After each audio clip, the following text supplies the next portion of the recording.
যেই বিএনপির নেতা কর্মীদের জন্য গত 15 বছর লড়াই করলাম তারা আমাকে এখন ধাক্কা দেয়। তো ঠিক আছে, ধাক্কার বদলে তো ধাক্কা আসবেই, তাই না? সেটাই হয়েছে।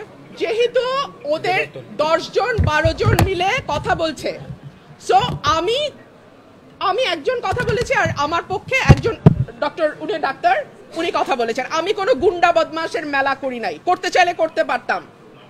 গুন্ডা আনতে চাইলে গুন্ডা আনা যায়, অসুবিধা হয় না। আমি ভদ্রলোক নিয়ে এসেছি, ভদ্রলোক আসবেন, কমিশনে শুনানি করবেন, রায় হবে, যেটা রায় হয় হবে। কিন্তু তারা যেহেতু গুন্ডা পান্ডা নিয়ে এসছে এবং আবল তাবল বকছে, কথা বলেই যাচ্ছে, আমি লাস্টে একটা কথা বলার জন্য দাঁড়িয়েছি এবং যেটা 15 বছরে হয়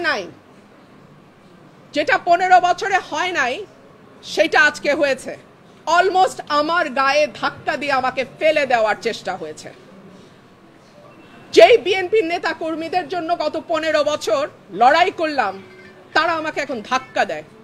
তো ঠিক আছে, ধাক্কার বদলে তো ধাক্কা আসবেই, তাই না? সেটাই হয়েছে। নির্বাচনের আগে একটা সীমানা নিয়ে যদি এইরকম আচরণ আমরা দেখি নিজের দলের মধ্যে, হু নোজ নির্বাচনে কি হবে।